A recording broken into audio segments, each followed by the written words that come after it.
প্রিয় জব প্রত্যাশী ভাই বোনেরা সবাইকে শুভেচ্ছা জানিয়ে আরও একটি ক্লাস শুরু করতে যাচ্ছি। আজকের টপিক হলো গসাগু। এর আগে আমরা লসাগু শিখেছি, এখন আমরা শিখব গসাগু। গসাগুর পূর্ণরূপ হলো গরিষ্ঠ সাধারণ গুণনীয়ক এবং লসাগুর পূর্ণ লঘিষ্ঠ সাধারণ গুণিতক। তো আমরা যেটা লেখার অর্থ হলো আমরা ক্লাস করতেছি গসাগু, এটা খেয়াল দেবে টপিক কি গসাগু।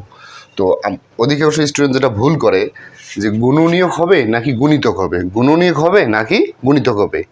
তো গুণনীয়ক কখন হবে আমরা খেয়াল রাখার জন্য গসাগুর সময় গুণনীয়ক, লসাগুর সময় গুণিতক। কিন্তু একটু টেকনিক্যালি খেয়াল রাখবো যে গসাগু বানানে গ কয়টা আছে?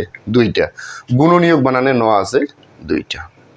আর লসাগু বানানে গ একটা, তাহলে গুণিতকে ন আছে একটা। এটা টেকনিক জাস্ট, এভাবে আমরা খেয়াল রাখতে পারি। তো 28 48-এর গসাগু নির্ণয় করো। তো এর আগে আমরা 28-এর গসাগু নির্ণয় করছি। 28-এর গসাগু বলতে 1 2 4 7 14, এই যে 28 পর্যন্ত আছে, এখানে কত পর্যন্ত? 28 পর্যন্ত। তো 28-এর এই যে মাঝের সংখ্যাগুলো 1 2 4 7 এই 14, এই সংখ্যাগুলোকে দিয়ে কি 28-কে ভাগ যাবে। তাহলে 1 থেকে 28-এর মাঝে এই সংখ্যাগুলো ছাড়া আর কোনো সংখ্যা দিয়ে 28-কে ভাগ যায় না।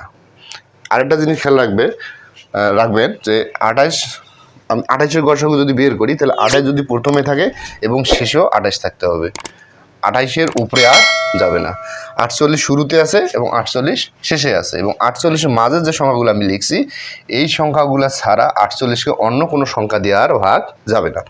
সুতরাং এখানে আমরা দেখব, আমরা যে লিখছি যে আমরা কি নির্ণয় করতেছি গসাগু। গরিষ্ঠ অর্থ হলো, গরিষ্ঠ মানে কি? বড়, মানে সবচেয়ে বড়। কি? গুণনীয়কগুলোর মধ্যে সবচেয়ে বড়। সাধারণ মানে মিল, আর গুণনীয়ক। তাহলে 28-এর গুণনীয়ক এইগুলো আমরা পাইছি।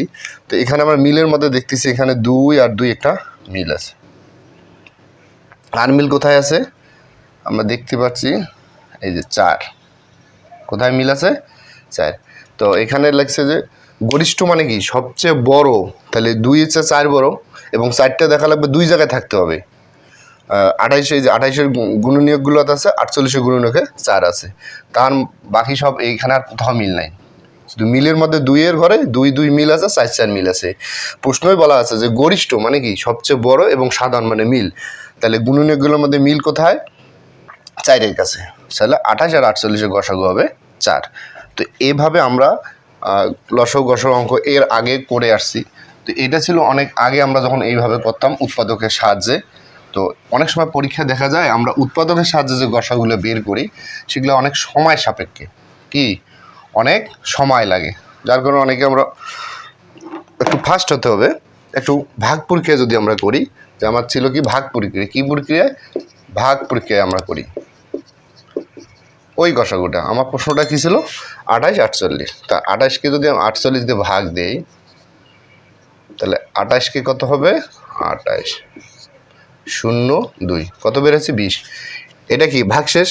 যখন ভাগশেষ থাকবে, এই যে ভাগশেষ আছে না, এই ভাগশেষকে আমি এখন আবার কি করব? এই যে ভাজককে নিয়ে আসবো। তাহলে 20-কে 20, আবার ভাগশেষ কত বেড়েছে? 8। কত বেড়েছে ভাগশেষ? এখনও যতক্ষণ ভাগশেষ থাকবে ততক্ষণ আমি অঙ্কটা করতেই থাকবো। তো এখানে ভাগশেষ কত? 8। তাহলে আবার কি এর উপরে, এই 28-কে না, এর উপরে কে ছিল? এই ভাজককে নিয়ে আসবো 20। তাহলে 8 2 16, ভাগশেষ কত বের হয়েছে? 4। এবার আমরা কাকে নিয়ে আসবো? এর উপরে যে ভাজকটা ছিল 8, 8-কে নিয়ে আসলাম। তাহলে 4 2 8। তাহলে আমার সর্বশেষ যে ভাগশেষ যেখানে এসে মিলছে সেটা কোথায়? 4-এর কাছে।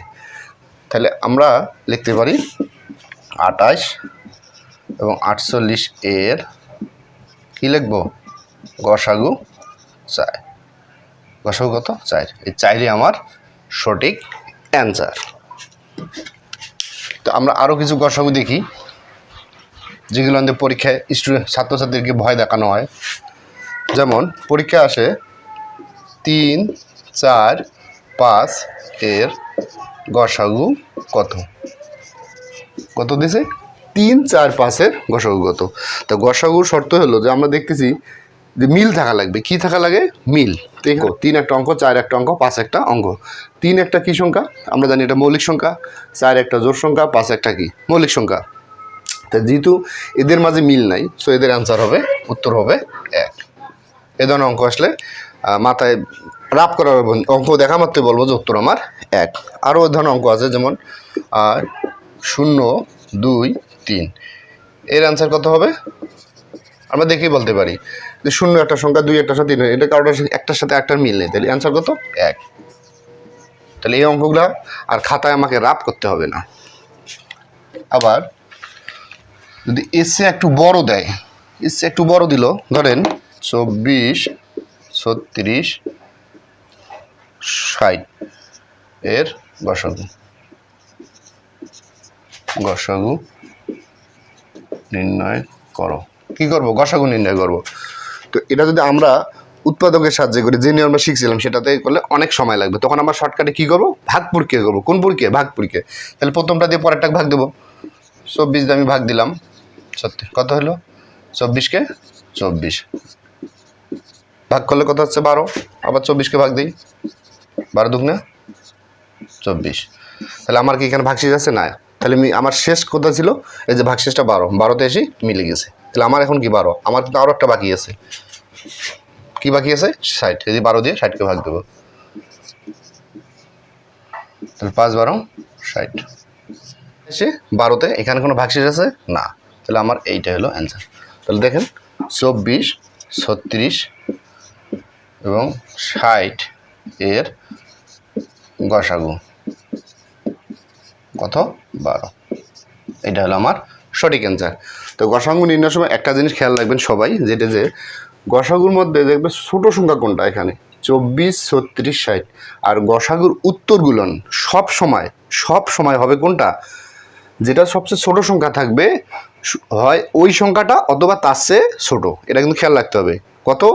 যে এখানে যদি অপশনগুলো থাকতো 28, 38, 36, অনেকগুলো অপশন বানাই দিতে পারে, কিন্তু আমি দেখা মাত্র ভাববো যে আগে যতগুলো অপশন থাকবে, যে সংখ্যাটা সবচেয়ে ছোট, উত্তর হবে শুধু ওই ছোট সংখ্যাটা অথবা তার চেয়ে ছোট সংখ্যা। তাই আমাদের এখানে দেখেন 24, 36, 60 ছিল, তাহলে আমার 60, 36 ছোট। সবার আগে চিন্তা করবো উত্তর হবে 24 অথবা তার ছোট। তো 24-এর নিচে কত? 12। যাই হোক, আমাদের উত্তর হচ্ছে কত? 12। একটু টেকনিক্যালি খেয়াল রাখবেন আমার।